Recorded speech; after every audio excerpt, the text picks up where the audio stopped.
Bismillahirrahmanirrahim. Assalamualaikum warahmatullahi wabarakatuh. Terima kasih sudah hadir silaturahmi pagi ini. Wabarakatuh. Kita akan mulai dulu dengan baca ayat suci Al-Quran. Bismillahirrahmanirrahim. فَمَنْ يُرِدِ اللَّهُ أَنْ يَهْدِيَهُ يَشْرَحْ صَدْرَهُ لِلْإِسْلَامِ وَمَنْ يُرِدْ أَنْ يُضِلَّهُ يَجْعَلْ صَدْرَهُ ضَيِّقًا حَرَجًا كَأَنَّمَا يَصَّعَّدُ فِي السَّمَاءِ كَذَلِكَ يَجْعَلُ اللَّهُ الرِّجْسَ عَلَى الَّذِينَ لَا يُؤْمِنُونَ وَهَذَا صِرَاطُ رَبِّكَ مُسْتَقِيمًا قَدْ فَصَّلْنَا الْآيَاتِ لِقَوْمٍ يَذَّكَّرُونَ لَهُمْ دَارُ السَّلَامِ عِنْدَ رَبِّهِمْ وَهُوَ وَلِيُّهُمْ بِمَا كَانُوا يَعْمَلُونَ Shadaqallahul Azim.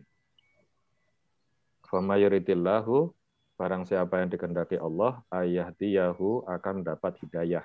Yashroh, maka dia akan membukakan sadrahu lil Islam, dadanya untuk menerima Islam. Wa may yurid, dan barang siapa yang dikehendakinya, ayyudillahu, menjadi sesat, yaj'al sadrahu, dia jadikan dadanya dayiqon, sempit, harojan, dan sesak. Ka'annama, seakan-akan yas'adu, dia sedang mendaki fis sama, ke langit. Kadzalika, yang demikian itu, yaj'alullah, Allah menimpakan, yaj'alullahu rijsa, menimpakan siksa ala ladzina, kepada orang-orang la yu'minun, yang tidak beriman. Wa hadza, dan inilah siratu rabbika, jalan Tuhanmu mustaqimah, yang lurus. Qad fasalna, kami telah menjelaskan, qad fasalnal ayati, kami telah menjelaskan ayat-ayat ini liqaumin, kepada orang-orang, kepada kaum yazakkarun, yang menerima peringatan. Lahum, bagi mereka Darussalam, disediakan tempat yang damai, surga Darussalam. Inda rabbihim, di sisi Tuhannya, wa huwa, dan dialah waliyuhum, pelindung mereka, bima kanu ya'malun, karena amal kebajikan yang mereka kerjakan. Ini surat Al-An'am ayat 125 sampai 127. Saya bahas yang 125. Barang siapa yang Allah kehendaki akan mendapat hidayah, maka dia bukakan dadanya, sodor ya. Sodor bukan dada fisik, tapi sesuatu yang di dada ini ya, yang ada kolbunya itu, menjadi lapang untuk menerima Islam. Dan kalau yang dikehendakinya sesat, nah ini tafsir dikehendakinya itu yang kapan-kapan bisa kita diskusikan ya. Kalau dikehendaki sesat, dia jadikan dadanya sempit, jadi sodornya itu sempit, gelisah ya. Dan sesak, seakan-akan dia sedang mendaki ke langit, jadi berat rasanya seperti itu ya. Ya, jadi demikian Allah menimpakan siksa pada orang-orang yang tidak beriman. Artinya bahwa orang yang tidak beriman itu ya dadanya terasa sempit gitu ya. Dan itu menjadi salah satu yang disampaikan di dalam Quran bahwa menjadi mukmin itu semestinya saudara kita menjadi lapang. Nah, kira-kira begitu, Shadaqallahul Azim. Dan selanjutnya saya serahkan kepada Om Cok untuk memulai pengajian. Monggo Om Cok. Matur nuwun. Assalamualaikum warahmatullahi wabarakatuh. Waalaikumsalam warahmatullahi wabarakatuh. Alhamdulillahirabbil alamin, arsala rasulahu bil huda wa dinil haqq liyudhhirahu 'ala dini kullih wa kafa billahi syahida. Asyhadu an la ilaha illallah wahdahu la syarikalah wa asyhadu anna Muhammadan abduhu wa rasuluhu la nabiyya ba'dah. Allahumma shalli wa sallim wa barik ala Muhammad wa ala alihi wa sahbihi ajma'in, amma ba'd. Terima kasih Om Irul, terima kasih teman-teman semuanya yang bersilaturahim pada pagi hari ini. Segala puja dan puji, segala puja-puji hanya milik Allah yang menunjukkan kita kepada jalan kebenaran, jalan Islam, milah Ibrahim alaihissalam, yang dengan itu maka kemudian kita dipersaudarakan. Nah, teman-teman semuanya, Mari kita juga bersolawat kepada teladan kita Rasulullah Muhammad Sallallahu Alaihi Wasallam, berikut kepada keluarga, sahabat, dan insya Allah kita semuanya yang sampai akhir zaman nanti kita selalu tetap dalam keadaan iman dan Islam. Amin. Nah, teman-teman, sudah kelihatan nggih, Om, share saya ya? Ampun, Om. Oke, karena saya tuh pernah pengalaman karena diberi waktu presentasi yang seperti itu lali, lupa, kata wis mantep banget gitu, ternyata belum belum saya share gitu. Ya, nun sewu saya off-kan videonya karena tadi bandwidth saya juga ketake kok rada rada rendet-rendet gitu. Kita akan bicara tentang puasa karena puasa adalah salah satu perintah Allah Subhanahu wa taala untuk kita semuanya. Baik, sekarang kita lihat kekinian kita, kondisi kita ini seperti apa toh sebetulnya. Kalau kita catat ada beberapa kelemahan manusia. Tidak banyak yang saya catat, tapi kira-kira ada 4 sajalah gitu. Yang pertama adalah manusia itu sifatnya tergesa-gesa. Tergesa-gesa dalam hal ini adalah tergesa-gesa sesuatu yang tidak baik. Nah, yang tergesa-gesa ini ada pengalaman karena saya pernah ngaji dulu Adam alaihissalam itu ketika diciptakan oleh Allah dari tanah, terus kemudian ditiupkan ruh itu ke jasad Adam. Itu ternyata sebelum ruh itu melingkupi seluruh jasadnya Adam, itu ada satu karakter bahwa ayo gendang toh, nggak cepet gitu. Padahal ruh itu belum semuanya sempurna ditiupkan Allah ke jasad Adam. Nah, ini sebetulnya menunjukkan bahwa ada nanti sifat dari manusia yang kepingin tergesa-gesa. Kemudian yang kedua, manusia itu juga banyak yang tidak sabar. Nah, tidak sabarnya memang baik itu sabar ketika kita melaksanakan perintah Allah, begitu pula sabar ketika dirinya itu menerima ujian dari Allah Subhanahu wa taala. Nah, ini banyak orang yang kemudian tidak sabar. Kita ngaji bersama Om Irul waktu itu juga sudah dijelaskan bahwa salah satu tiket surga adalah sabar, bagaimana kita bersikap ketika kita diuji oleh Allah, tapi kemudian bagaimana kita tetap sabar ketika kita menjalani perintah dari Allah Subhanahu wa taala. Nah, ini manusia kadang tidak sabar. Kemudian yang ketiga, ada sebagian manusia itu yang merasa kuat. Rasanya saya tidak butuhlah orang lain. Rasanya saya bisa mengerjakan sendiri. Rasanya saya bisa loh ngaji melalui YouTube gitu ya, misalnya seperti itu. Tapi pagi tadi saya mendengar satu pengajian juga yang menarik juga. Kenapa toh kita itu butuh majelis ilmu seperti kita pada pagi hari ini gitu.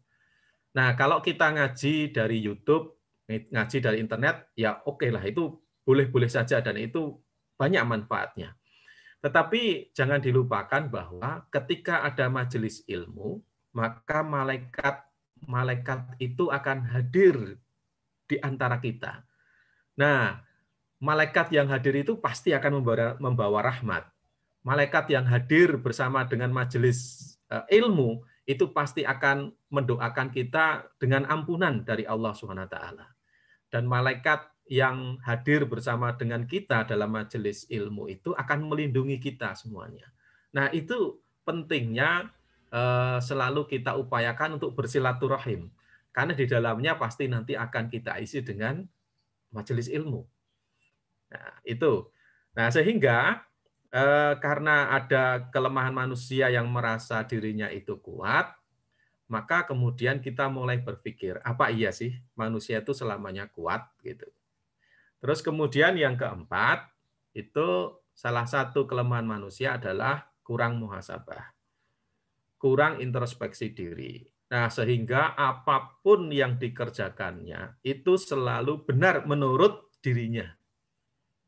Apa yang dilakukannya itu selalu dibenarkan oleh akal pikirannya. Tapi terkadang kemudian tidak memikirkan sakjane orang lain itu bisa nggak yang menerima. Sakjane seperti ini yang saya lakukan itu berdampak enggak toh kepada masyarakat luas gitu.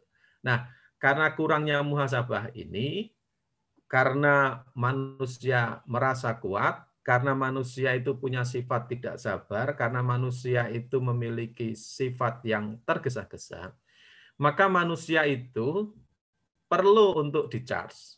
Karena kelemahan-kelemahan itu ibaratnya HP kita yang baterainya itu bisa lowbat. Oleh karena itu, untuk men-charge kelemahan-kelemahan itu sehingga kita menghasilkan kekuatan, itu Allah SWT memberikan fasilitas. Ada yang sifatnya harian, ada yang sifatnya setiap pekan, ada yang sifatnya setiap tahun. Nah, yang setiap harian itu adalah sholat 5 waktu. Yang setiap pekan itu adalah sholat Jumat. Yang setiap tahunan itu adalah puasa Ramadan. Nah, oleh karena itu, kalau kita dipanggil oleh Allah SWT dengan sholat 5 waktu, itu hakikatnya yang memanggil sebetulnya adalah bukan muadzinnya, tetapi adalah yang manggil adalah Allah SWT. Seperti doa di dalam kita duduk di antara dua sujud gitu ya. Ya, kita minta kepada Allah itu ampunan, kita minta kepada Allah itu kecukupan, kita minta kepada Allah yang hal-hal yang baik itu di dalam doa duduk di antara dua sujud gitu. Kenapa ya? Karena Allah itu kangen dengan kita.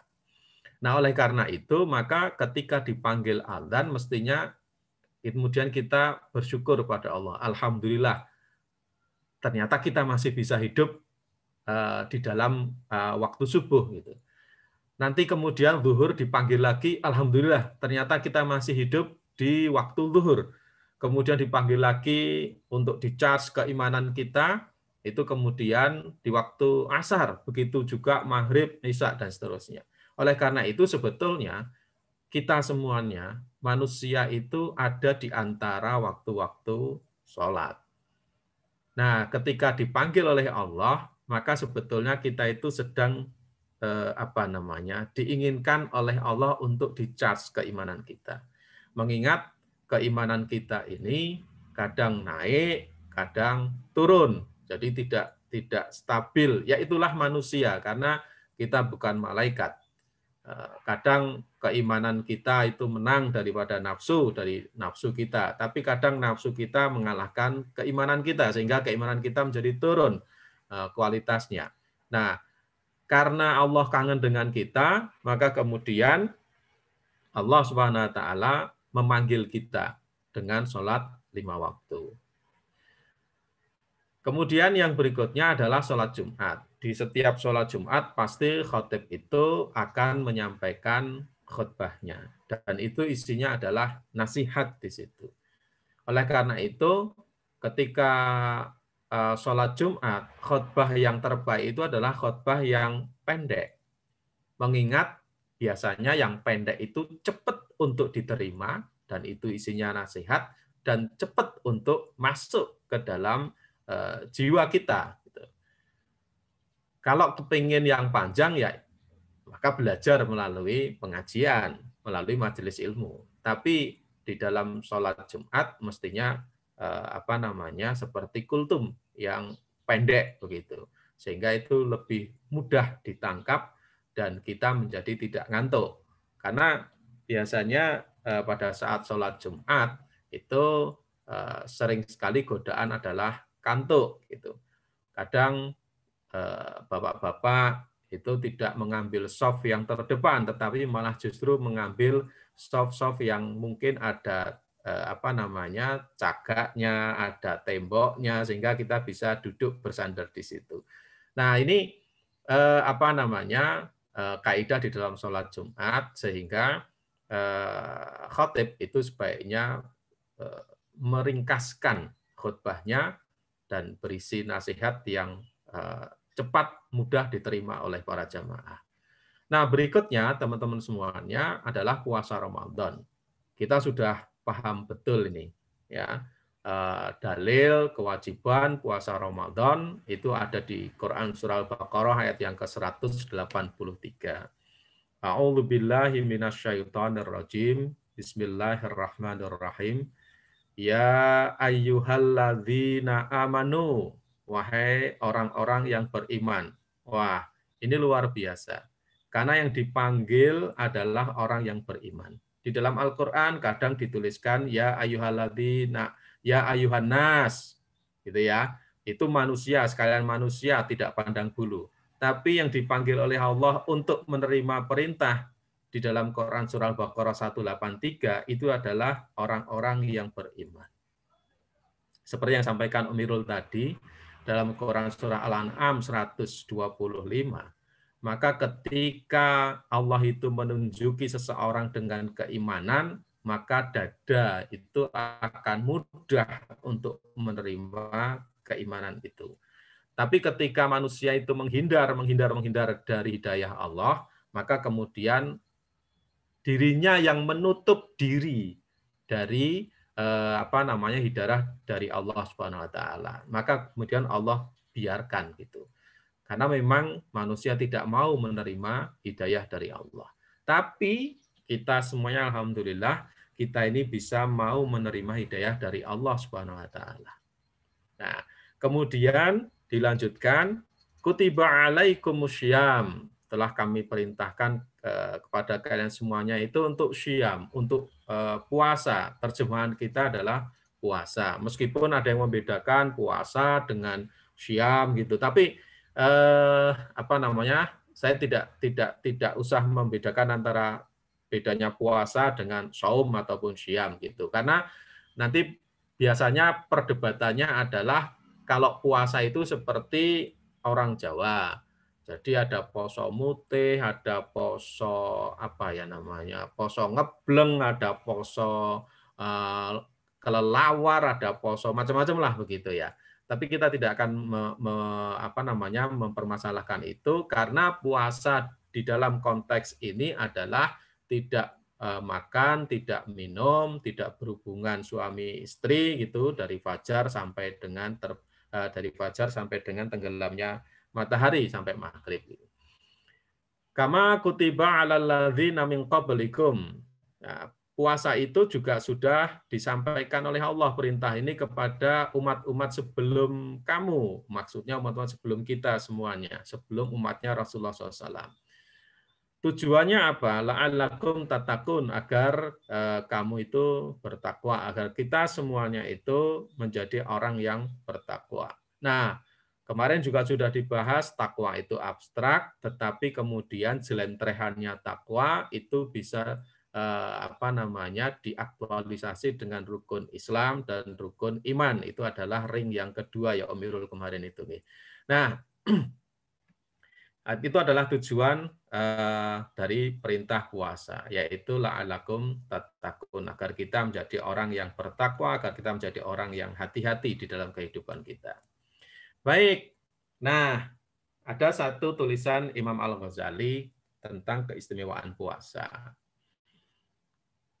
Kedudukan puasa itu adalah seperempat iman. Wah, kalau begitu maka rugi kalau kemudian kita tidak melaksanakan perintah puasa ini. Karena itu puasa adalah seperempat dari iman. Puasa itu setengah sabar. Dan sabar itu setengahnya iman. Maka sebetulnya adalah ada hubungan yang timbal balik, ada benang merah antara iman, puasa, dan kesabaran. Nah, oleh karena itu tadi, karena manusia itu memiliki kelemahan tidak sabar biasanya, maka kemudian Allah karuniakan perintah puasa ini. Agar apa? Agar dirinya menjadi sabar. Karena dengan menjalani puasa secara sabar, penuh dengan kesabaran, maka kemudian iman seseorang itu nanti juga akan yazid. iman seseorang itu juga akan naik. Kemudian yang kedua, ciri mukmin itu sabar, dan sabar itu bisa dilatih dengan puasa. Maka jika puasanya itu betul, akan tumbuh menjadi kebijaksanaan. Nah, oleh karena itu, kalau puasanya kita ini benar, ya, puasa itu betul-betul niatnya itu lillahi ta'ala, karena Allah Subhanahu wa ta'ala, maka hasilnya itu adalah kita menjadi orang yang bijaksana. Yang kedua, puasa yang betul itu tidak menyebabkan kita menjadi pemalas. Biasanya kemudian kita berdalih ini baru puasa, maka tolong dong menghormati kami, tolong dong bisa dianu ya waktunya karena saya sedang puasa sehingga habis zuhur saya tak leren-leren dulu, saya tak layah-layah dulu, tidur-tidur dulu begitu ya. Sepertinya kok kita itu sok minta gitu. Minta untuk dikasihani gitu. Padahal sebetulnya tidak. Dengan puasa itu justru kemudian kita itu mestinya lebih produktif gitu.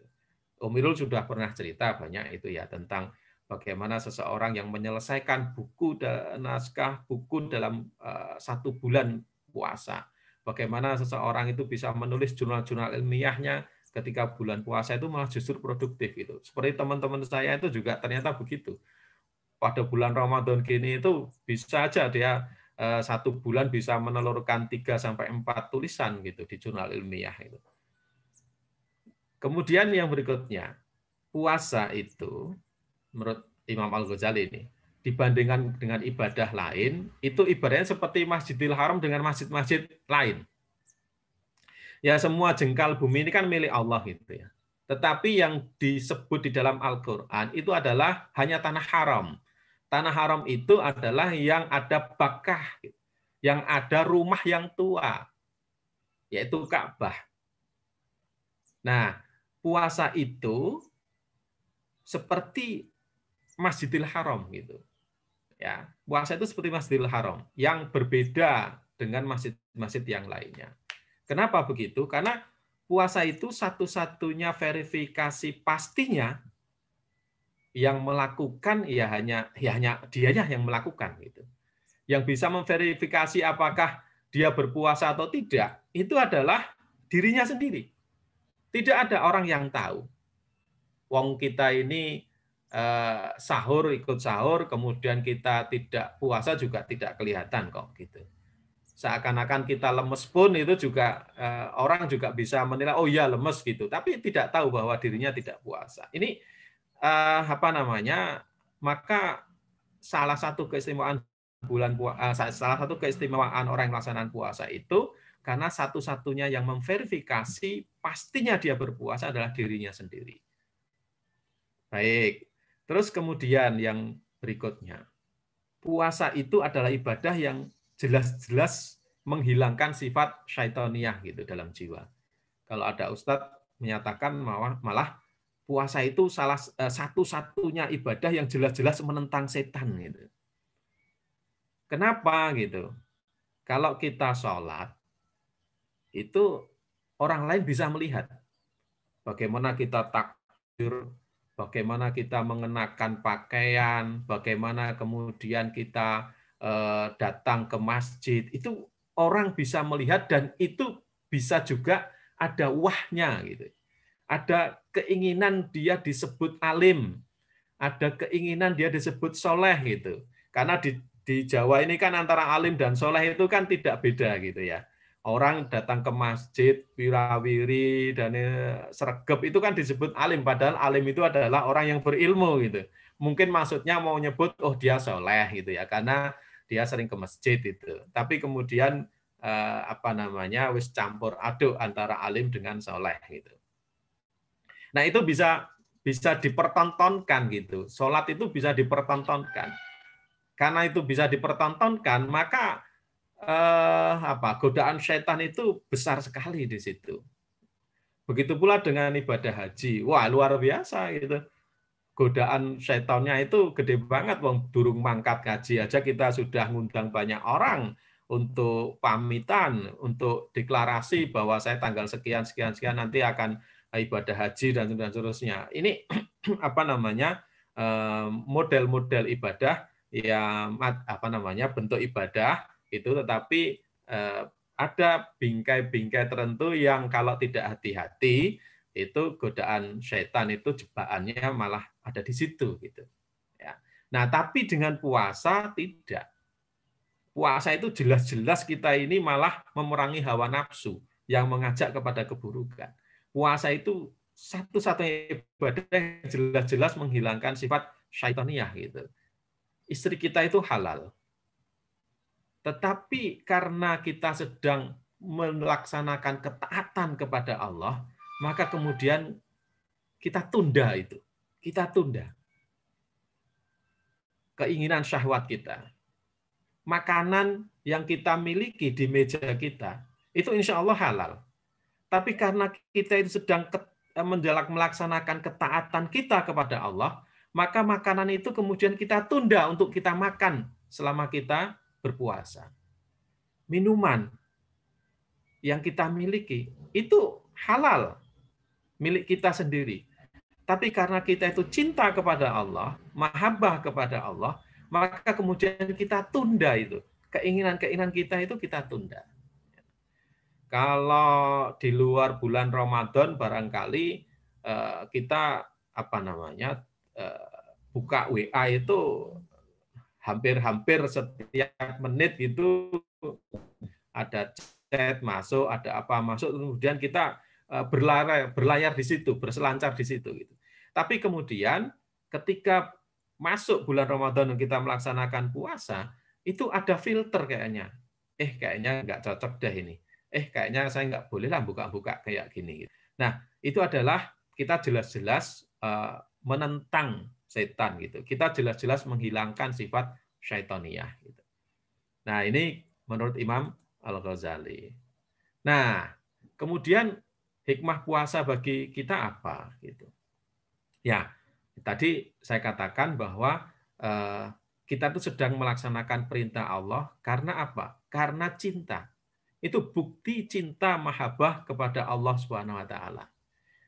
Sebab ketika ada perintah, bagi seorang muslim itu tidak ada lain jawabannya kecuali sami'na wa ata'na.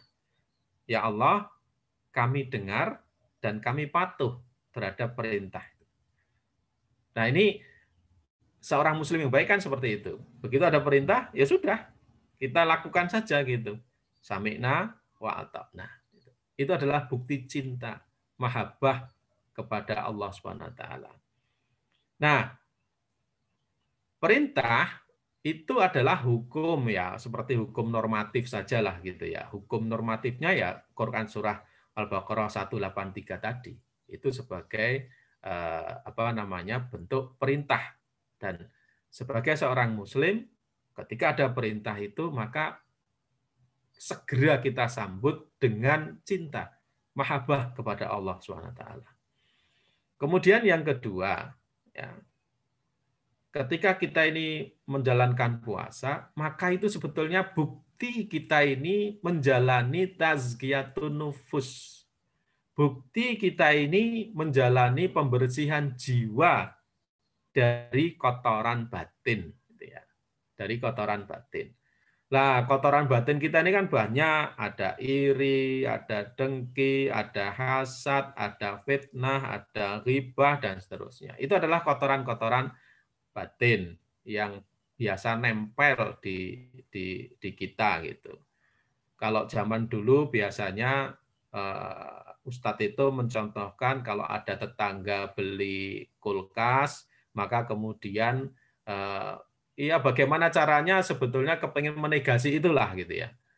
Wah itu kok apa namanya seneng membeli sesuatu kok kerep banget gitu. Maka kemudian kasak kusuk menyebarkan fitnah kepada tetangga yang lainnya. Nah itu bisa saja terjadi gitu. Atau karena ketidakmampuan untuk menyamai gitu ya, karena tonggone itu sudah beli ini, maka kemudian dengan serta-merta dia pun ingin untuk bisa membeli sesuatu yang sama dengan tetangganya. Nah, terjadilah persaingan yang tidak sehat. Nah, ini adalah sebetulnya adalah kotoran-kotoran jiwa, kotoran-kotoran batin yang harus kemudian dibersihkan. Kalau kotoran batin ini menumpuk terus-menerus dalam 1 tahun, itu begitu beratnya, begitu tebalnya kerak-kerak itu. Maka dengan puasa yang tadi saya katakan betul-betul menentang setan, betul-betul ibadah yang jelas-jelas ingin melepaskan sifat-sifat syaitaniah itu, maka mestinya dengan puasa kita sambut dengan gembira. Karena kita akan dibersihkan jiwa itu dari kotoran batin.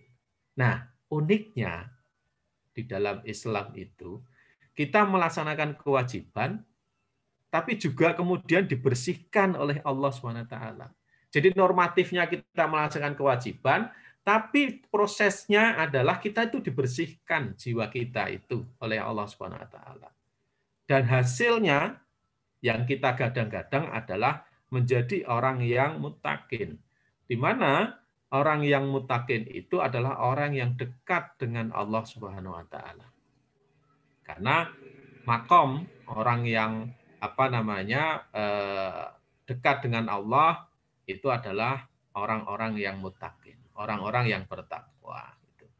Untuk sampai di level sana, mestinya kita menjadi orang yang ikhlas. Kita menjadi orang yang ikhlas. Ya, tidak mungkin kita ini bisa mencapai derajat takwa kalau kita tidak ikhlas. Maka ketika ada perintah, ya tadi itu, sabar dalam melaksanakan perintah Allah. Nah, sabar dalam melaksanakan perintah Allah itu bisa kita capai manakala kita ini kemudian ikhlas di dalam melaksanakan perintah Allah Subhanahu wa taala. Nah, kalau itu terjadi, maka sudah pastilah gitu ya. Bingkai takwa itu akan melingkupi kita. Ya, melingkupi kita. Dan ketika kita ikhlas, pasti kita itu banyak bijaksananya lah gitu ya. Pasti kita ini banyak ihsannya gitu. Banyak berbuat baiknya. Itu sudah pasti. Karena yang paling ujung piramidnya itu adalah takwa. Gitu. Baik, kemudian yang berikutnya, hikmah puasa. Itu adalah bukti kemampuan kita untuk mengendalikan diri. Maka bulan puasa itu disebut pula sebagai bulan pelatihan. Itu bulan riyadhah. Wah, riyadhahnya ini tidak seperti latihan-latihan yang sepele, tidak. Tapi bulan Ramadan itu biasanya bulan yang berat memang. Ya, memang diciptakan Allah seperti itu. Ada yang mengatakan bulan pembakaran gitu. Ya, memang Allah sedang membakar dosa-dosa kita. Bulan Ramadan itu biasanya panas gitu. Memang itu adalah untuk melatih kesabaran kita. Kalau riyadhah kita berhasil, maka insya Allah itu akan mewarnai. Ya, itu akan mewarnai dan akan bisa kita unduh selama 11 bulan berikutnya. Nah, itu hikmah yang ketiga, bahwa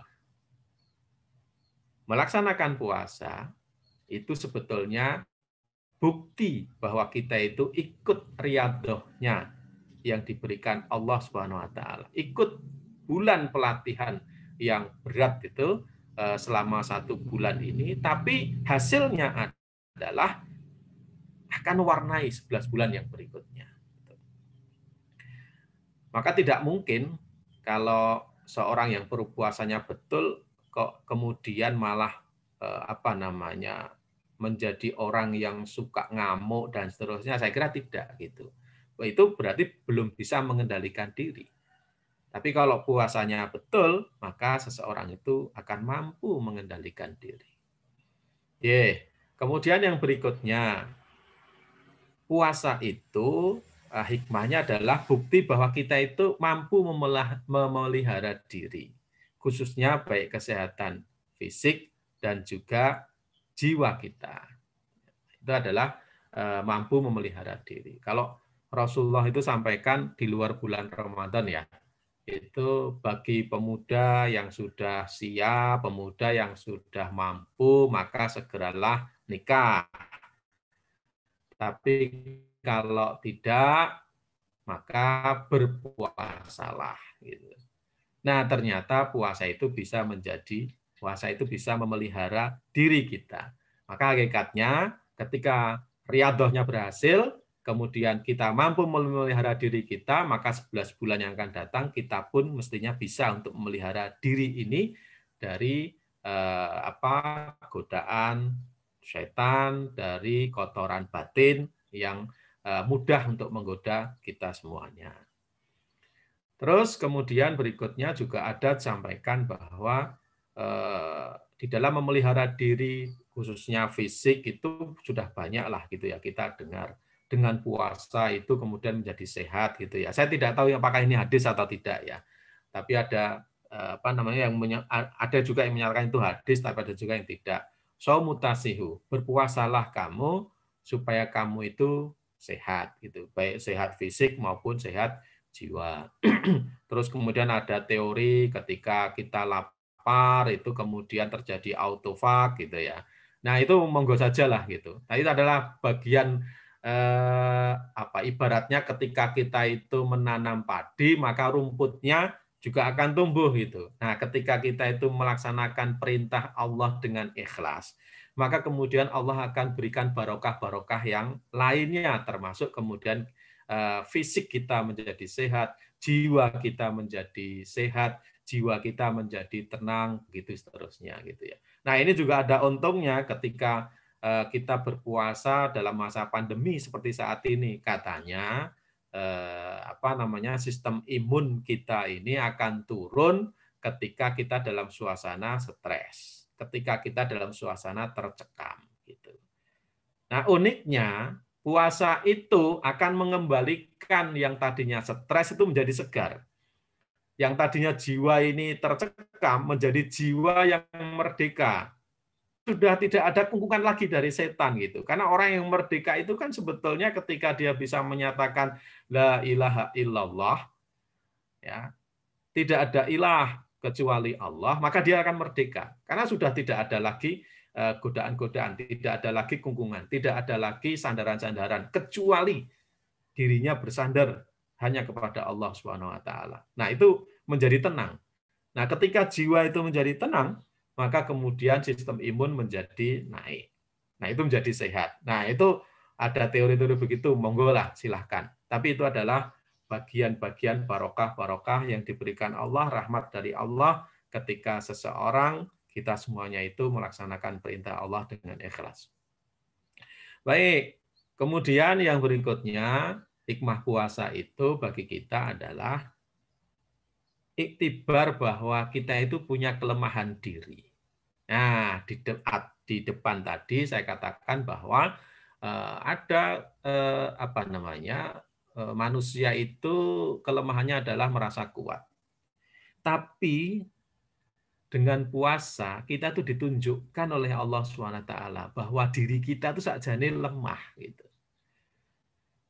Maka dulu Pak Damarjati itu almarhum ketika ngisi pengajian itu biasa mengingatkan kita, kalau sahur itu kemudian kita jangan sampai merasa bahwa aku kuat karena sahur, karena makan sahur gitu. Bukan itu. Tapi esensinya adalah menurut Pak Damarjati, la haula wala quwata illa billah. Aku kuat itu ya karena Allah gitu. Aku lemah itu ya karena Allah gitu. Kira-kira seperti itu yang disampaikan Pak Damarjati waktu itu. Bahwa jangan sampai kemudian kita ini merasa kuat karena bersandar kepada makhluk, bersandar kepada makanan itu. Nah, itu nanti akan lemah itu. Tapi ketika kita ini bersandar kepada Allah Subhanahu wa taala bahwa kita kuat karena Allah, karena kita lemah ya karena Allah, maka kita menjadi enak, menjadi merdeka tadi itu. Nah, teman-teman semuanya, ketika kita menjalani puasa, mungkin pagi hari masih fresh gitu ya. Tapi nanti jam 12 kita sudah mulai turun kekuatan fisik kita, asar itu semakin turun begitu ya.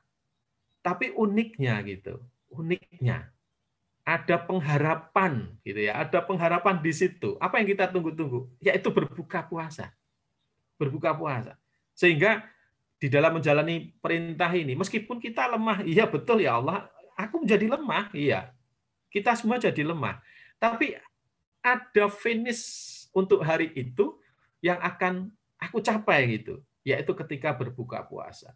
Dan janjimu ya Allah gitu ya, ketika gembira di dalam berbuka, maka aku pun akan gembira ketika akan bertemu denganmu, melihat wajahmu kelak gitu. Nah, ini adalah apa namanya yang diberikan Allah kepada kita, bahwa oke, kita lemah dan kita harus tahu diri bahwa kita itu banyak kelemahannya, begitu. Fisik kita juga lemah, maka kemudian Allah karuniakan pemahaman kepada kita.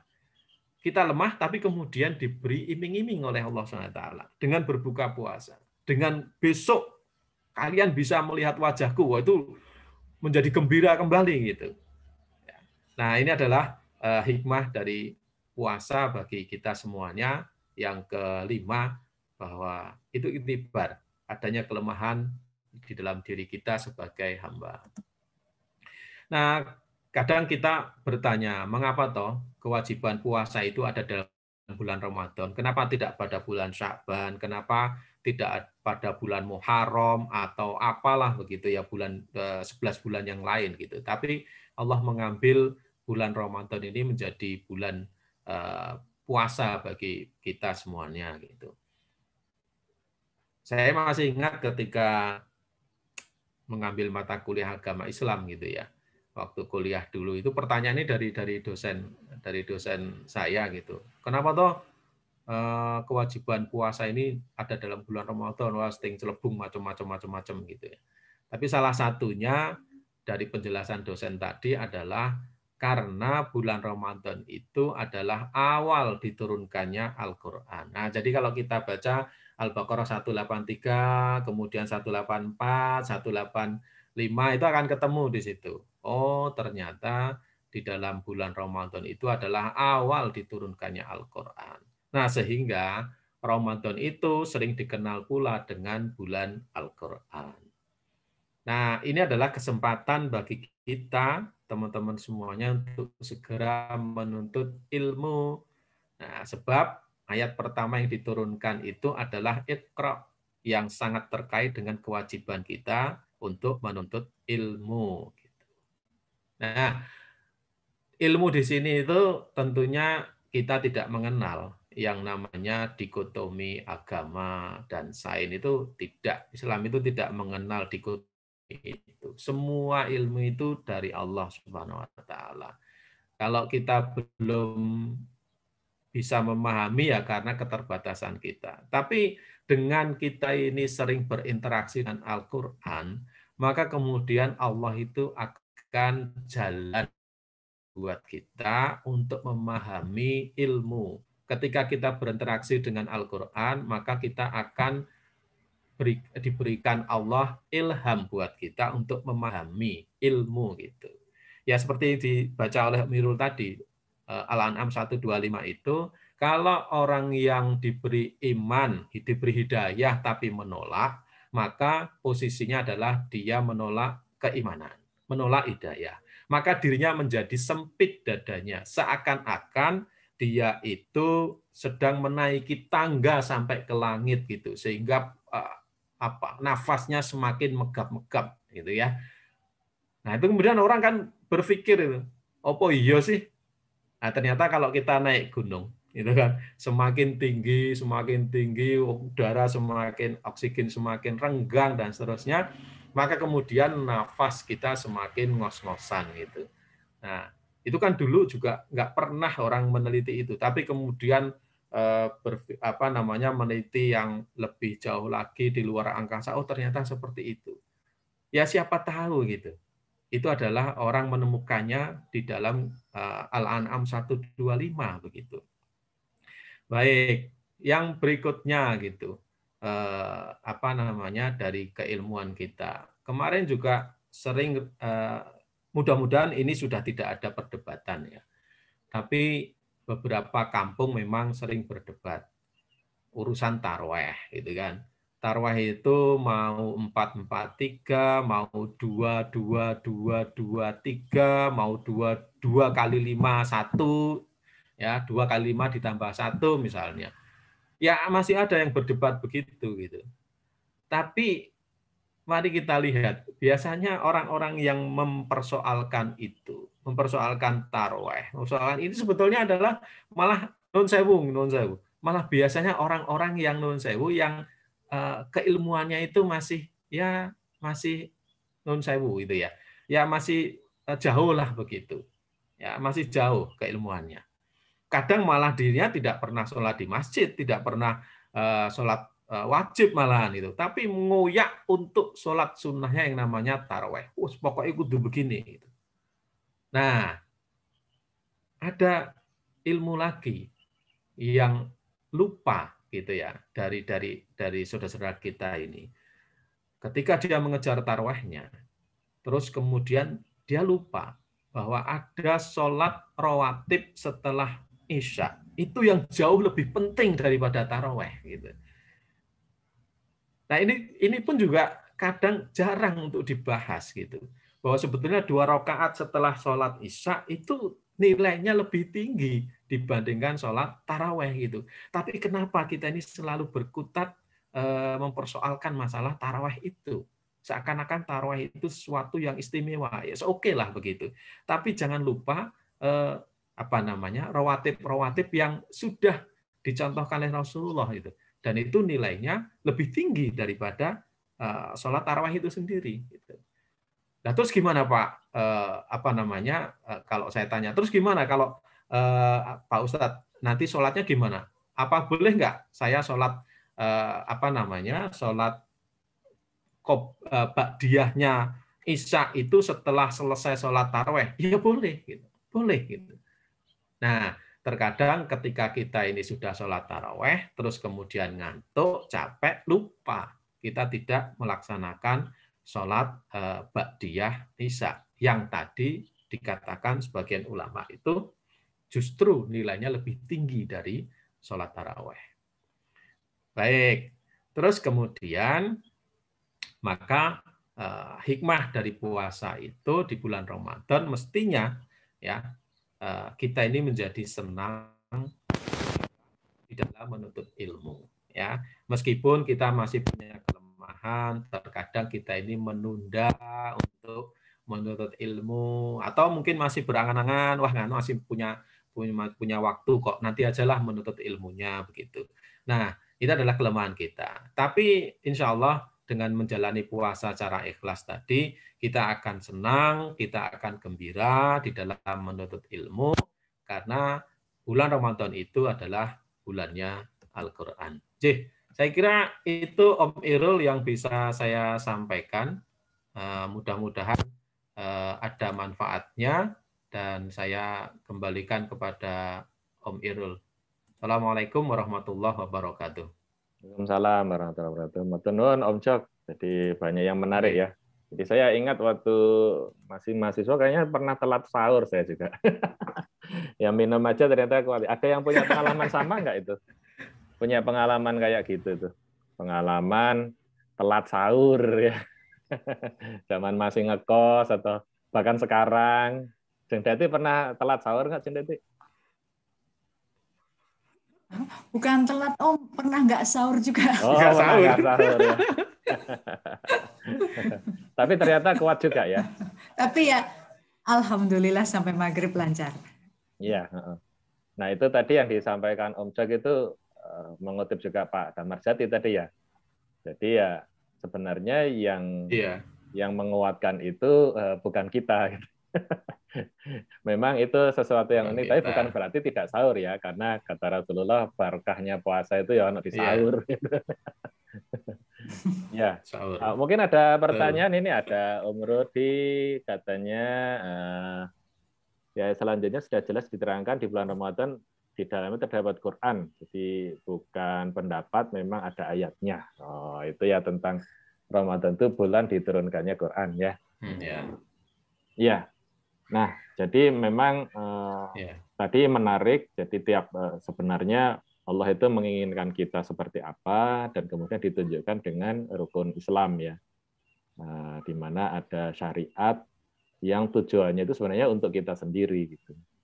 Jadi selalu harus ingat kalau berzakat itu untuk kita, sholat untuk kita, haji untuk kita, bukan untuk orang lain ya. Poso pun sebenarnya untuk kita sendiri gitu ya. Bukan orang lain atau Gusti Allah butuh poso. Ya, jadi itu menarik sekali. Sebenarnya itu adalah jalan kita untuk menjadi seperti yang diinginkan oleh Allah. Ya. Ada yang ingin bertanya atau berpendapat, ada pengalaman puasa apa dalam seminggu ini, lemes atau malah tidak lemes karena banyak kegiatan, atau malah olahraga? Om Edip olahraga nggak kalau lagi puasa, Om Edip? Zero maksudnya, atau malah malah zero atau malah olahraga? Saya malah olahraga, Om. Oh, sore atau pagi? Saya sore. Oh, sore ya. Saya waktu kecil itu malah pagi itu badmintonan, habis itu tidur tapi sampai siang. Tidur. Iya, tapi waktu kecil, waktu SMP gitu kan, kalau pulang dari masjid sholat subuh terus malah badminton. Tapi waktu itulah ya, dan kuat-kuat saja. Nah, jadi yang menarik adalah tadi juga disampaikan itu sebenarnya kan yang halal itu disuruh untuk ditahan ya. Jadi memang kan ada syahwat, ada hawa nafsu. Syahwat itu yang terkait dengan jasad ya. Keinginan makan, keinginan pokoknya yang jasad-jasad itu ya, keinginan dengan lawan jenis dan segala macam. Ada lagi hawa nafs, jadi keinginannya jiwa. Nah, itu biasanya yang abstrak ya, seperti ingin terkenal, ingin berkuasa, ingin apa ya, pokoknya yang sifatnya itu jiwa. Jiwa itu pengen fame dan yang lain-lainnya. Dua-duanya itu oleh Allah diberi petunjuk untuk dikendalikan dengan puasa. Dan puasa ini targetnya oleh kita sendiri ya. Jadi misalnya, saya mau berhenti aja lah, ya saya minum aja, ya sudah batal aja gitu ya. Walaupun orang lain nggak tahu ya. Tapi kan berarti pelatihannya gagal. Jadi itu sebenarnya memang betul-betul untuk kita sendiri. Dan targetnya 2. Nah, ada yang bilang bahwa saat puasa itu, entah kenapa, setan atau sifat buruk di dalam diri kita itu ditampakkan. Jadi yang suka makan tiba-tiba merasa pengen banget gitu kan ya, atau ada yang syahwatnya tentang lawan jenis kok gampang kayaknya digodain itu ya. Itu sebenarnya kan sedang ditunjukkan dari dalam itu, dan kalau kita jeli, di situ tiket kita untuk beramal soleh itu. Jadi kita disuruh menundukkan. Jadi memang kalau tiba-tiba kita kok pengen WA, pengen komentar, itu sedang ditunjukkan itu. Saat puasa itu sedang ditunjukkan sifat burukmu itu, yang kalau pengajian Pak De Ihsan kemarin itu fujur ya. Jadi kecenderungan buruknya itu sudah ditunjukkan. Nah, justru saat itu kita disuruh berlatih untuk mendalikan. Tiba-tiba banyak lagi komen di WA, berhentilah. Atau lagi, ya pokoknya yang sudah ditunjukkan itu. Atau lagi pengen terkenal, berhentilah gitu kan. Nah disitulah baru kemudian tujuan puasa itu tercapai. Ya, tujuan puasa tercapai. Karena yang disebut separuhnya tadi, separuh dari sabar ya. Separuh dari sabar itu ya, sabar itu kan kalau dikatakan ada 3 sebenarnya. Sabar untuk menjauhi maksiat, sabar melakukan ketaatan, dan sabar untuk tetap istiqomah gitu kan ya. Nah ini yang sabar untuk menjauhi maksiat. Sekaligus untuk ketakwaan ya sebenarnya. Itu sudah separuh sabar. Ya sudah semuanya sih. Jadi kalau waktu kecil kan supaya kita bisa berempati dengan orang miskin. Tapi kan kemarin Om Baruno pernah itu menyampaikan video YouTube siapa itu, Kak Nun gitu ya, MH Nun Najib gitu kan ya. Lo kata siapa kita itu setelah puasa jadi lebih peduli. gitu kan ya. Mungkin bukan itu, tapi ya memang gersulonya kita itu, wah ini berat ya. Itu yang ingin dibunuh itu. Nah itu sebenarnya. Jadi sebenarnya malah ditampakkan untuk Allah itu untuk menginginkan kita untuk membunuh syahwat dan hawa nafsu, bukan membunuh dalam artian mati ya, tapi mengendalikan. Ya, itu dan saya mengutip pengajiannya Pak D kemarin ya. Paling gampang adalah bareng-bareng ya. Gimana, Jeng Detik? Ada pendapat? Ya, Om Jok mau nanya dikit Om ya. monggo. Mau nanya sih Om, bukan pendapat ya. Ya. Maaf ini pemula jadi mungkin nanya gini. Om ini kan kalau bukan Ramadan, kalau bulan Ramadan kita kan kalau malam tuh ada sholat malam tahajud ya Om ya.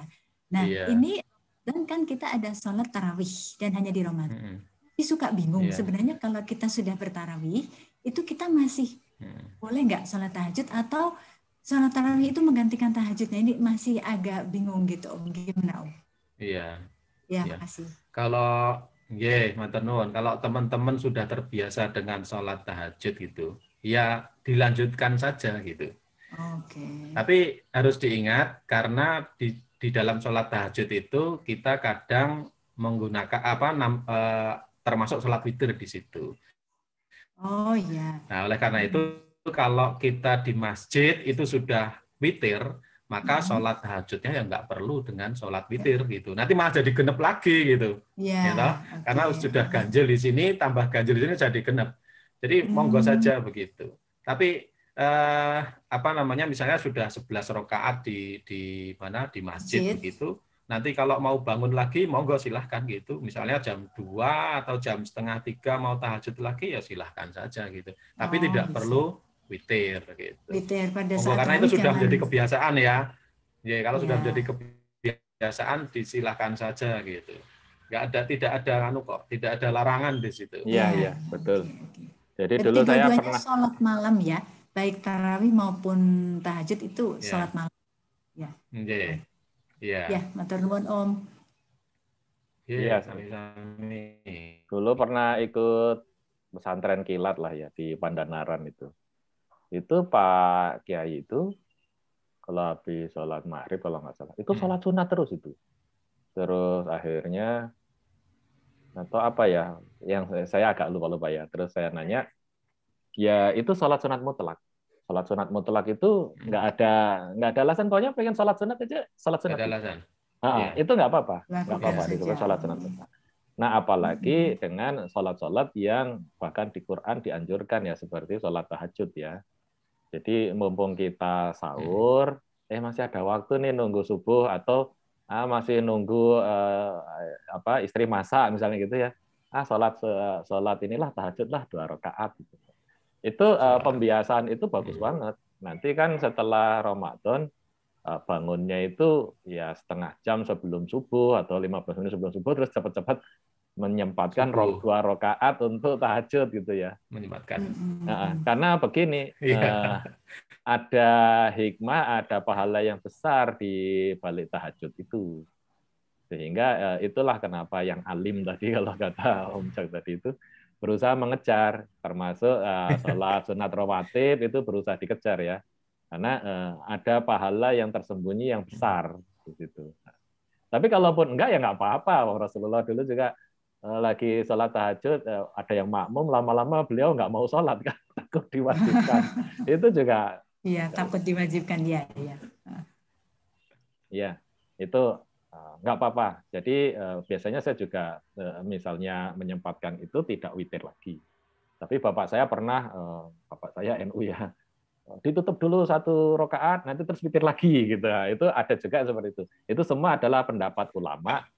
Ikuti saja yang kita serap gitu. Ada yang bilang juga boleh sholat lagi tanpa witir jika tidak tidur. Wah, itu jadi lebih rumit. Kalau saya tuh megangnya yang sederhana aja. Sholat sunat mutlak aja boleh kok ya. Pengen sholat ya sholat aja. Gitu. Kecuali di waktu yang dilarang ya. Itu aja. Iya. Ya. Monggo kalau ada pertanyaan lagi. Om Irul, mau komen. Ya, silakan. Yang Inung. Ini apa namanya? Yang pertama, saya kan udah lama nih nggak dengerin Om Irul sama Om Jok ini ngomong ya. Kalau ya. Kok jadi mirip ya suaranya? Saya tadi ketawa-ketawa terus ya waktu Om Jok apa? Kalian tuh sudah rumit banget gitu. Aduh, sampai ketawa saya terus. Terus saya sambil nyambingan tuh. Itu ada yang ngasih bahan sulaman tuh saya sambil nyulam. Wah, ampun tak nyulam. Sekarang ngerungok. Saya kan ini loh kayak gini nih. Oh, ini iseng banget nih kayak gini nih. Kelihatan nggak? Wah, nyulam apa itu? Yang Wah. Krestek. Apa ya? Nggak tahu nih modelnya sing nah kayak gini nih. Rajin tenan Jeng Inung. Enggak itu. Makanya itu tuh ada yang saya punya grup, terus salah satu anggota grupnya itu berbaik hati, semua anggota grup tuh dikasih bahan kayak gini, semua dikasih. Terus dia masak apa digarap toh, baca digarap apa ya? Seling ngaji kayak gitu. Saya mau komen aja Om Imrul, mau apa berbagi cerita aja. Ada hal yang cukup menyenangkan nih di Ramadan, sangat menyenangkan di Ramadan kali ini. Jadi ada orang yang biasa ini bantu kita gitu loh, ada pak tukang di becak gitu yang sekampung tuh suka minta tolong dia gitu kan. Itu tuh dia tuh nggak sholat selama ini, santai aja. Kalau nggak sholat nggak puasa kayak gitu toh santai aja dia, makan ya makan, terus waktunya puasa Jumat sholat Jumat ya enggak. Kalau ditanyain orang Jumatan kan ngombetin betok klambi ibu, nah, kayak gitulah pokoknya. Itu sudah berpuluh tahun. Jadi sejak saya menikah tuh di sini susah banget dia tuh. Ya gitulah, seperti itu ya. Saya cuma mendoakan aja ya, karena kalau ditanyain ya mesti kayak gitu ya sambil itu. Nah, dulu pernah dia tuh lopen sholat loh, mau dijai anaknya kan masih kecil gitu. Ya apik itu juga pas bulan puasa itu. Terus nggak lagi kayak gitu. Nah, ini pas bulan puasa yang ini hari pertama sahur itu tuh dia telepon gitu loh, Bu masak nopo? Wah, terus saya poso ta Kang? Iya, nggih Bun, kula poso apik. Terus waktu kesini sempat saya minta tolong kesini, dia bilang, "Anggo salat ora Kang?" "Oh, kula nggih salat, nek bengi kok maghrib isya kali subuh. Nek awan kula turu Bu." Jadi saya tuh geli-geli gimana gitu, terus saya bilang, kuwi nganu lho, sesuk nek di Ranono ki sing ditakoni salatnya itu, terus oh nggih Bu, nggih sangu nggih Bu, kayak gitu. Nggak, saya cuma cerita aja bahwa ya itu cukup menggembirakan buat saya gitu, ada progres itu, tapi berpuluh-puluh tahun. Jadi kadang saya itu ya rada ingki wong piye sih, udah ikut lama, maksudnya bukan ikut lama ya, artinya kita sudah berinteraksi lama kok ya santai kayak gitu. Tapi terus kalau ini kemarin pas ini ya saya bilang kalau pas Jumatan, saya soalnya Jumatan nggawa klambi. Jadi enggak, ini cuma iseng aja Om Irul. Jadi maksud saya tuh ya orang tuh kan yang mungkin namanya hidayah itu ya, mungkin ya kayak Om Jok tadi bilang harusnya ya dicilah ya, atau mungkin gimana seperti itu. Dia alhamdulillah sih sudah ada progresnya. Jadi semoga aja itu berlanjut gitu. Itu aja. Sudah, matur nuwun. Ya. Itu menarik Jeng Inung. Jadi kita itu kemarin ada yang posting teman saya itu, ya dia mungkin ngutip ya bahasa Inggris ya tentang ego trap. Jadi kalau kamu melakukan yoga vegan lalu setelah itu kamu merasa orang lain tidak melakukan itu kok kayaknya kurang baik gitu ya, berarti itu ego trap. Kalau kamu melakukan suatu yang menurut kamu bagus terus orang lain tidak, terus kamu memandang rendah orang lain, itu berarti itu ego trap. Itu kalau di Islam itu kesombongan kecil ya. Jadi wah kecil. Aku wis iso salat, wah iki sing ora salat elek. Nah, tidak seperti itu. Jadi nggak boleh itu. Jadi tetap kita ke Allah ya. Artinya setiap orang itu punya perjalanannya masing-masing. Dan wis beriman, wis syahadat, wis apik kuwi gitu kan ya. Wis apik. Urung iso salat. Salatmu piye? yo pomen nek berling kober eling ya apa gitu kan ya. Terus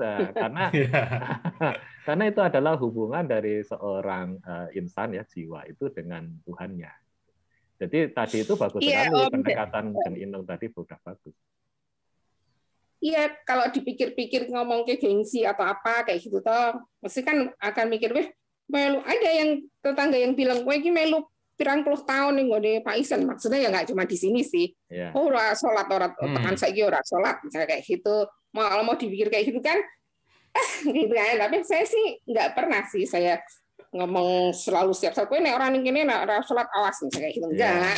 Apakah saya sempat berpikir apa harus punya pendekatan seperti itu? Enggak juga ternyata. Ya alhamdulillah pada masanya mungkin setelah berpuluh-puluh, bukan berpuluh tahun ya, bertahun-tahun kemudian dia ada kesadaran. Kan ada juga yang nggak perlu dibegitukan, misalnya kayak pakai misalnya lihat ya Mbok Siti pakai kerudung kayak gitu kan di sekitar saya nggak pernah sih ngomong kayak gitu. Tapi yang ini memang agak lama lah untuk sholatnya, tapi alhamdulillah lah, jadi benar itu memang nggak bisa didekati dengan apa ya, orang sholat enggak, nyatanya ya dia orang baik-baik aja. Jadi kalau saya melihat bahwa rukun Islam dan ibadah itu lalu diberi hadiah, diberi bonus, diberi pahala, itu adalah iming-iming ya. Tapi kalau kita seperti pengajian yang lalu tentang esensi Islam, kan Allah itu menginginkan kita jadi orang sabar, yang membersihkan diri, orang yang selalu ingat ya zikir, orang yang selalu memikirkan gitu kan, penciptaan alam dan yang lain-lain. Nah itu kan diberi jalan. Sebenarnya tujuannya adalah itu, menjadi orang yang takwa, orang yang sabar itu, terus diberi jalan. Nah sehingga ketika ada seperti itu, oh kamu merasa suka gelisah ya coba dongo pada Gusti Allah. Salah satu caranya sholat gitu kan ya. Jadi bukan selama ini saya waktu kecil juga diajarinya adalah bahwa sholatnya adalah kewajiban, memang kewajiban ya. Tapi makna kenapa kewajibannya itu waktu mungkin karena masih kecil ya nggak dikasih tahu. Gitu. Sehingga seakan-akan itu menjadi beban yang berat. Gitu. Padahal Gusti Allah itu pengen kamu jadi orang baik. Caranya itu begini, gitu loh. Caranya begini sudah ditunjukkan. Dan setiap orang itu pada akhirnya sabar itu termasuk. Lah iya. Jadi orang yang sobirin kan. Jadi orang yang sobar itu juga. Iya. Ya itu. Nah memang yang tadi itu tentang titik-titik yang kecil-kecil itu kan ya kalau pengajian yang lalu kan itu sudah lingkaran 4, 5 dan seterusnya itu ya. Nah, jangan itu yang menjadi fokus. Itu pada makom yang lebih tinggi ya. Dan itu pun pada level di mana orang itu saling memahami. Oh, kamu caranya kayak gitu ya. Saya kayak begini karena saya mengikut yang ini. Jadi tidak pernah ada bahwa saya benar kamu salah. Tapi saya bertanya, kok kamu seperti itu? Oh, kayak gitu. Wah, saya kayaknya cocok juga, saya bisa ikut. Atau, oh, saya memilih pendapat yang ini. Itu tidak ada permasalahan. Tapi kalau yang esensi kita adalah menjadi orang yang diinginkan oleh Allah. Nah, itu sifat-sifatnya digambarkan dalam Quran. Ya, itu saya itu. Jadi kalau sudah ada yang mengaku Islam saja, kalau kita itu sudah harus bahagia. Burung sholat, ya apa-apa. Kita temenin aja. Pada saatnya nanti itu pengen sendiri. Sama misalnya berkerudung ya. Betul. Kan sering gitu saya perhatikan juga. Ada misalnya dosen saya dulu gitu kan ya. Tiba-tiba terus berkerudung. Pada saatnya dia akan memerlukan. Nah, pada saat itu kemudian dia akan bertanya pada orang yang di dekatnya kan, yang dia itu percaya gitu kan. Sebaiknya gimana? Kalau aku sih berkerudung gitu. Nah, dia jadi ikut gitu. Dan tanpa perlu wajib loh nanti kalau begini. Nah, itu malah lepas dari esensi Islam itu. Esensi. Ya itu kayak ya. Dulu di biologi itu ada keluarga muslim biologi waktu saya kuliah itu.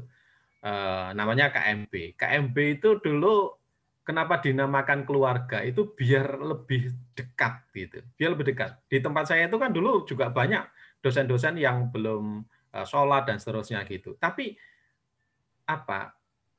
fokus kita itu waktu itu begini, kita tidak mendakwahi bapak-bapak, ibu dosen ataupun siapapun, tidak. tapi kita hanya memberikan mudah-mudahan ada seberkas nur ini yang suatu saat beliau nanti akan dapatkan gitu. Nah itu ternyata benar gitu. Terus kemudian lambat laun mulai bertanya sakjane iki salat ki piye to? Nah, ini sudah berarti ada ketertarikan di situ. Iya. Ada ketertarikan. Piye to sakjane anu? Ya dimulai saja jenengan anu Pak, Bu, selone kapan gitu. Aku nek 5 waktu rung iso. Aku tak Jumatan sih. Oh nggih monggo, Jumatan aja. Ya sudah, mulai dari Jumatan gitu malahan. Terus kemudian akhirnya lambat laun dengan tetangganya, dengan tetangga kanan kiri di skip, misalnya di Bulak Sumur, akhirnya kemudian mereka bareng-bareng, oh iso bisa 5 waktu begitu. Ya kita tidak punya target gitu, tetapi waktu itu memang itu Gusti Allah, hidayah itu Gusti Allah. Tapi kita harus yakin bahwa suatu saat Bapak Ibu dosen kita, Bapak Ibu karyawan gitu ya, tendik itu suatu saat mereka akan sholat. Jadi ya alhamdulillah gitu. Memang dibutuhkan kesabaran. Yang kedua, sakjane kita tuh kemudian nggak usah banyak ngomong, tadi contoh aja gitu kira-kira. Artinya nggak banyak ngomong lah begitu, tapi ya wis tadi contoh aja lah gitu. Kira-kira seperti itu. Nah itu kalau tempat saya KMP Om Jok. Pripun niku? Keluarga mahasiswa apa itu? KMP oh, ini kan. Keluarga. Ya. Psikologi ya. Ya. Iya. Yeah. Waktu bangun masjid di tempat saya itu di Ledok Tukangan di kampung itu dulu bangunnya itu kan masjid komunitas gitu. Itu ada baiknya juga. Kenapa? Yang namanya gotong royong itu neng kampung siapapun mesti akan datang. Ketika ngecor kita tidak butuh dari orang lain ataupun dari pemborong, tapi kita semua gitu. Kenapa? Karena kita ingin saja nih, sesuk itu wong ono sing ngewangi. Suatu saat dia akan tersentuh hatinya. Betul. Aku mbiyen melu loh iki ngecor iki. Padahal yang ngecor gitu. Tapi akhirnya itu yang kemudian menyebabkan dirinya gelem salat malahan. Karena ada momen yang pas begitu. Ada momen yang pas. Ketika ada ngecor, ketika ada kerja bakti masjid itu ternyata aku duwe jasa di situ. Ya meskipun tidak digedek-gedek, tapi kita lambat laun mereka pasti akan datang ke masjid. Dan ya, alhamdulillah yang tadinya tempat saya itu kampung koyo nggon kuwi koyo apa, teman-teman juga sudah tahu lah gitu ya, pinggiran Kali Code gitu kan. Wis ngerti lah gitu. Sama. Akhirnya tersentuh. Akhirnya tersentuh juga gitu. Ya itu tadi kita tidak bisa membahasakan agama itu dengan gampang gitu ya, dengan gampang di masyarakat. Oke, saya kira gitu nggih, Om Irul, Mbak Inung ya, Ceng Inung gitu ya. Iya, Ceng Inung juga pinggir kali yang beda ya. Inongo ya. Dulu tuh itu mau limo di Jawa situ katanya Pak D itu mau limo lengkap di situ. Tapi ya benar kayak Om Jok itu. Kalau bangun masjid, perbaikan masjid dan sebagainya itu masyarakat itu antusias banget. Terus sekarang juga jauh lebih baik, sudah bagus banget dibandingkan dulu. Ya kalau kita melihat yang lebih esensi, biasanya kita lebih ridho lah ya. Maksudnya kita yakin Allah itu punya caranya, punya tugas kita itu ya menyampaikan. Kan Rasulullah juga tugasnya hanya menyampaikan. Kamu itu bahkan di Quran kan juga bukan kamu loh gitu. Bukan kamu yang membuat orang itu beriman gitu. Bukan kamu yang membunuh dan seterusnya. Itu ada ya di Quran itu. Artinya bahwa kita selalu kalau ikhlas itu ya Gusti Allah itu punya rencana. Nah, tiket kita apa? Oh, menyampaikan. Saya kita sampaikan. Tapi bahwa setelah itu bagaimana ya, kan disuruh menyampaikan juga dengan bahasa kaum ya. Itu sih. Ya itu benar itu. Akan ada banyak sekali dan akan terjadi terus seperti itu orang-orang yang. Jadi kita jangan menekankan Islam itu harus begini bukan. Selalu dari dasar istilahnya guru terbaik itu kan Rasulullah. Rasulullah mengajarkan dari paling dasar yaitu beriman. Beriman dulu, udah beriman, oke, mari kamu pengen hidupnya lebih tenang. Ini ada caranya ini ditunjukkan, sholat gitu kan ya. Ini caranya itu supaya kamu juga merasa hartanya lebih ini zakat, pelan-pelan gitu. Dan Rasulullah tentu saja adalah guru terbaik. Ya itu dulu pernah sempat kita diskusikan ya, Objek ya. Nah, kenapa Rasulullah tidak pernah membuat sekolah tentang cara sholat? Tapi kenapa yang ditunjukkan adalah kamu sholat lihat saya saja gitu. Tapi nggak pernah itu, ya kamu rukuknya, ya ini kurang mendatar itu kan ya, nggak ada itu. Dan akhirnya hadisnya adalah ada yang jarinya bergoyang-goyang, ada tangannya miring, ada gitu.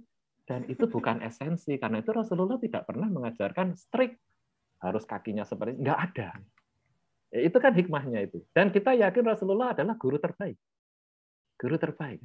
Dan sahabat-sahabat terdekat juga tidak mewartakan hadis yang khusus, tidak ada. Tapi kalau masalah beriman, masalah menjadi orang yang takwa, menjadi orang sabar, menjadi orang soleh, itu Rasulullah langsung ngajarin. Bahkan disampaikan bahwa ada pahala-pahalanya, ada keindahan di balik itu, gitu kan ya. Keindahan. Betul, termasuk kita ini dalam kehidupan kan harus sabar.